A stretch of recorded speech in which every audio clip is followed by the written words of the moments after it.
DNA replication begins with an initiator protein binding to the origin of replication. Helicase is in the enzyme that comes in to unwind the DNA.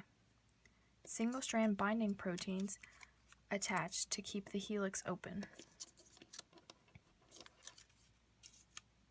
Gyrase is an enzyme that attaches to relax the stress on the DNA.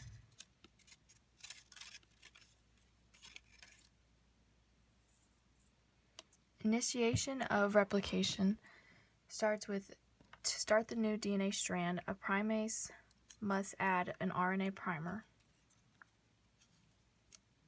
to both the leading and lagging strand.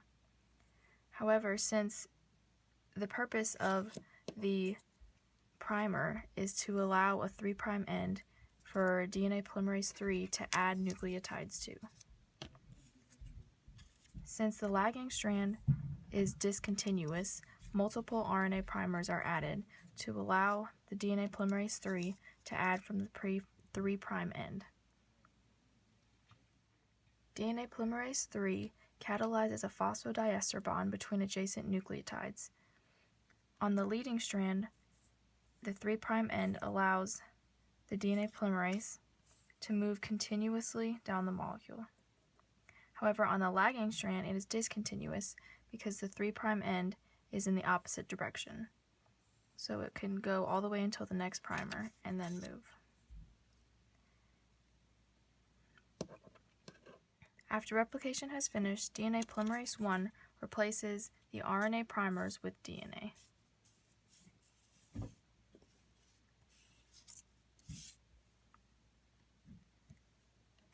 DNA ligase then joins the Okazaki fragments to now make it a continuous strand.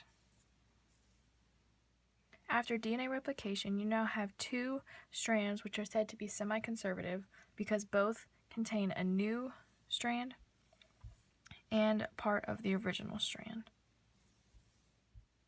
Transcription in prokaryotes starts with an RNA polymerase binding to the promoter sequence on the DNA. A sigma factor then binds to the RNA polymerase, creating a hollow enzyme. This will allow the DNA to unwind.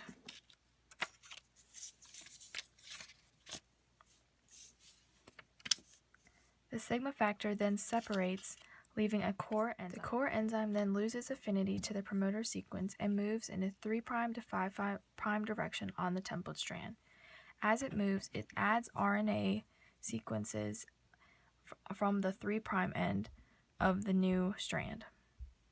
A terminator sequence then signals the end of transcription, leaving with a new RNA strand.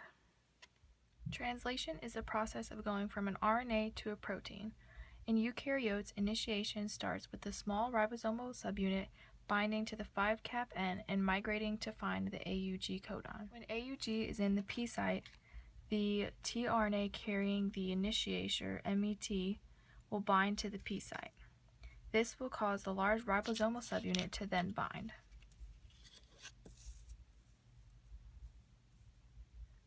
Charged DNA molecules will then bind in the A site, and peptidyltransferase in the P site will cause the amino acids to bind.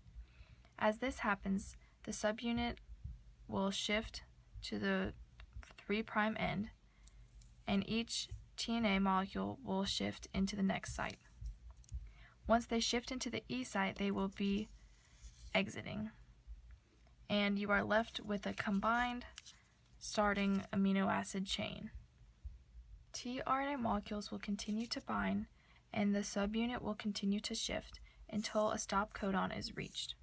Once a stop codon is reached, there will be no more tRNA molecules binding, and the amino acid chain will be released, and the subunit will fall apart.